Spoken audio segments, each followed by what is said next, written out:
Bismillahirrahmanirrahim. Assalamualaikum warahmatullahi wabarakatuh. Di sini saya Jufari Ki Haji Hadadi, NPM 10.111.971 dari Fakultas Kedokteran Unisba akan membahas artikel dengan judul Aktivitas Fisik Mahasiswa Fakultas Kedokteran, apakah mempengaruhi kualitas tidur?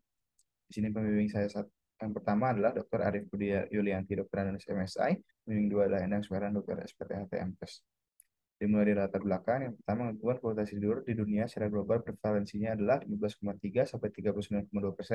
Penelitian di negara berkembang juga menyatakan 32,5 sampai 76% mahasiswa kedokteran mengalami kualitas tidur yang buruk. Kualitas tidur yang buruk itu dapat mengganggu kualitas hidup seperti dapat menyebabkan gangguan sistem tubuh, peningkatan insiden morbiditas kardiovaskular, obesitas, kemungkinan terjadinya diabetes mellitus, gangguan fungsi kognitif, serta meningkatkan kemungkinan terjadinya kecelakaan kerja.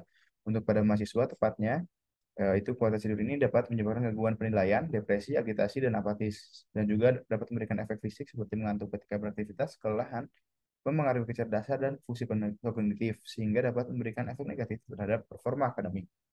Diketahui bahwa aktivitas fisik yang rendah dapat menyebabkan penurunan kualitas tidur yang merupakan hipotesis dari penelitian ini, namun belum diperoleh mekanisme yang lebih jelas di antara keduanya, sehingga masih banyak eh, pertentangan antara para peneliti. Aktivitas fisik pada mahasiswa kedokteran ini masih belum banyak diketahui. Untuk mahasiswa fakultas kedokteran ini, mereka secara umum memiliki banyak kesibukan seperti tugas dan kegiatan lainnya yang dilakukan dengan duduk yang lama. Sehingga hal tersebut menyebabkan pola hidup menjadi lebih banyak duduk dalam sehari-hari, sehingga memiliki aktivitas fisik yang rendah.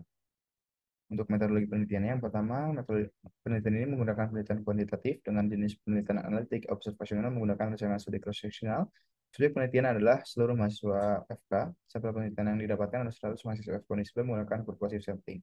Kriteria inklusi penelitian ini adalah terdaftar sebagai mahasiswa FK Unisba, bersedia menjadi responden sesuai informed consent, dan mengisi kuesioner secara lengkap. Aktivitas fisik diukur menggunakan IPAC atau International Physical Activity Questionnaire yang mengukur aktivitas fisik individu dilihat dari tiga kategori yaitu rendah, sedang, dan tinggi dilihat dari MAT minute per week-nya. Kualitas tidur diukur menggunakan kuesioner PSG atau Pittsburgh Sleep Quality Index, yaitu mengukur kualitas tidur individu dilihat dari dua kategori yaitu dengan skor kurang dari sama dengan 5 dan buruk lebih dari 5. Pengambilan data dilakukan melalui pengisian kuesioner secara daring menggunakan Google Form. Untuk analisisnya itu akan dihitung dengan aplikasi SPSS versi 25 dan penelitian ini sudah mendapatkan persetujuan etik dan komite etik dari Penelitian Kesehatan Unisba.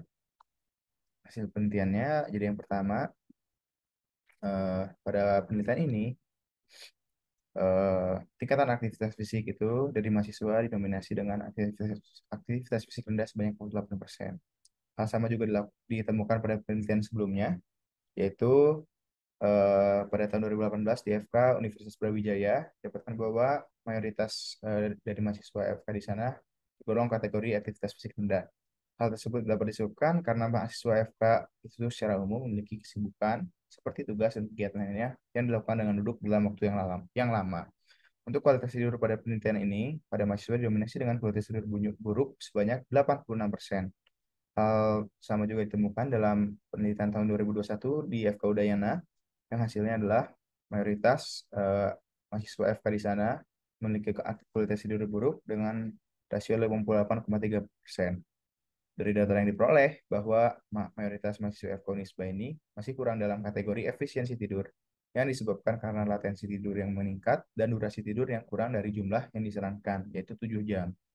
Lalu untuk hasil uji statistik T-square didapatkan bahwa tidak terdapat hubungan antara aktivitas fisik dengan kualitas tidur pada mahasiswa FK Unisba dengan p-value adalah 0,105. Terdapat perbedaan dari penelitian sebelumnya tahun 2021 pada mahasiswa FK di Universitas Tarumanegara yang p-value-nya adalah sebesar 0,003. Pada penelitian ini, 40% mahasiswa aktivitas fisik rendah mengalami kualitas tidur yang buruk. Serupa juga terjadi pada 29% mahasiswa dengan aktivitas fisik sedang dan 17% mahasiswa dengan aktivitas fisik tinggi. Sehingga menunjukkan bahwa aktivitas fisik tidak berhubungan dengan kualitas tidur. Tingginya angka kualitas tidur yang buruk mungkin disebabkan oleh faktor lain selain aktivitas fisik. Faktor-faktor lain seperti usia, jenis kelamin, kondisi psikologis, lingkungan, gaya hidup, kesehatan fisik, dan asupan nutrisi juga mungkin dapat menjadi penyebab terjadinya peningkatan prevalensi kualitas tidur yang buruk.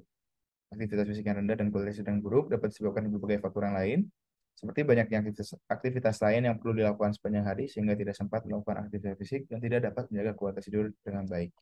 Untuk kesimpulan penelitian ini adalah tidak terdapat hubungan antara aktivitas fisik dengan kualitas tidur pada mahasiswa FK Unisba. Eh, Sekian dari pembahasan saya. Mohon maaf bila ada kesalahan. Alhamdulillah. Assalamualaikum warahmatullahi wabarakatuh.